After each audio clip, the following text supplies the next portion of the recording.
Nestled in the hills of Bosnia, amid the bucolic scenery and tranquil life, lies Foča, a town with a dark and troubled past.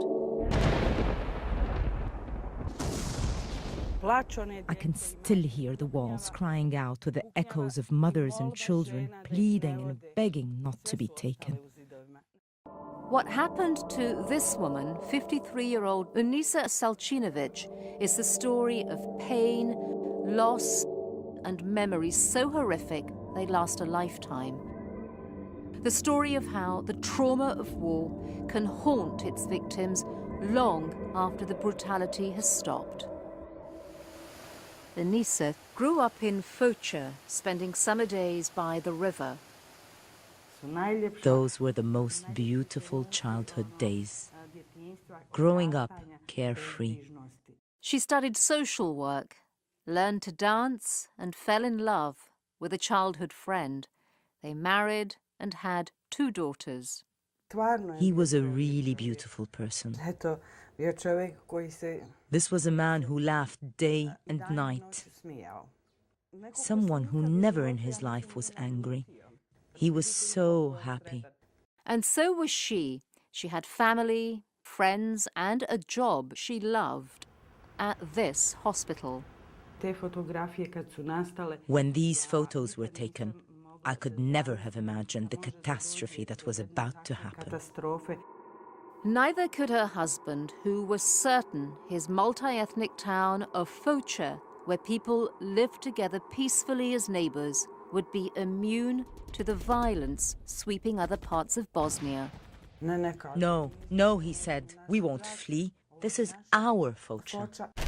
But on April the 8th, the shelling and the shooting started. Neighbor turned on neighbor, and Unisa's perfect world fell apart. Her husband volunteered to take to the streets to defend the town they loved, while she and her daughters sought sanctuary in the hospital. We had one desire, to save the children. We all paced and cried and thought, how do we flee?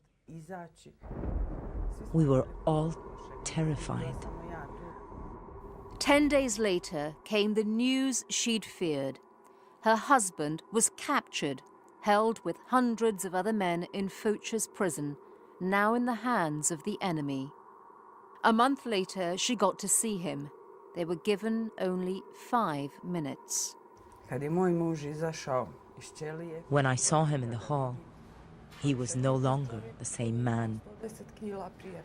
He had lost nearly half his body weight.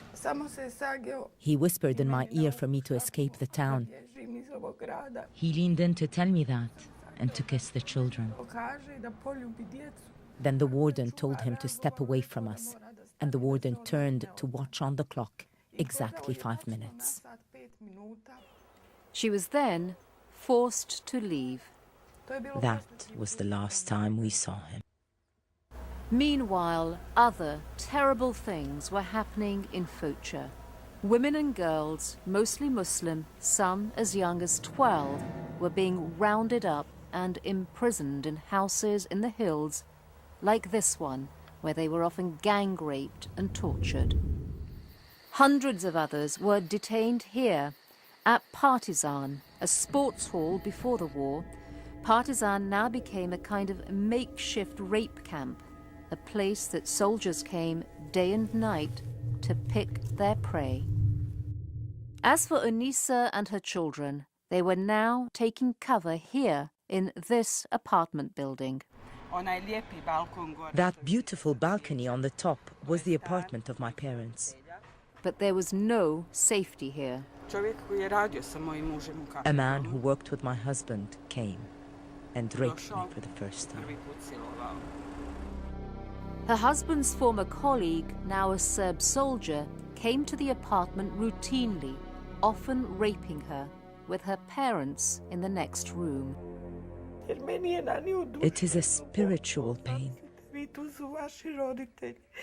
Those are your parents. Those are your children. And they know what's happening. That was so shameful. It's a shame I cannot bear. But things only got worse. One day the soldier came and she was out, searching for food for her children. That's when he found me and he took me to Partizan and he left me there. He told me he'd be back. What she saw and heard inside these walls still torments her. The cries of victims being dragged away, sometimes by a dozen or more soldiers, others being raped right there. Anisa's attacker returned for her one night, joined by his brother who was carrying a rifle. The brother was a colleague of Anisa's from the hospital and he recognized her. With the butt of his rifle, he pushed me all the way down to the exit door. What he did next, she says, was a miracle. He leaned and said, I owe you this. Morally, I do. You always helped me before the war. Then he told her to run. She fled under the cover of darkness. Unisa and her daughters joined others and made it across the border to Montenegro in mid-August 1992. For the next 7 years, they lived as refugees until finally being resettled in Bosnia's capital city of Sarajevo. Today, they live in a 2-room apartment. Unisa sleeps in the kitchen. that's where I sleep, and this is my space for cooking. It's a world away, she says, from where she grew up. Most of Foča's inhabitants now are Bosnian Serbs. The majority of Muslims, like Unisa, have chosen not to return.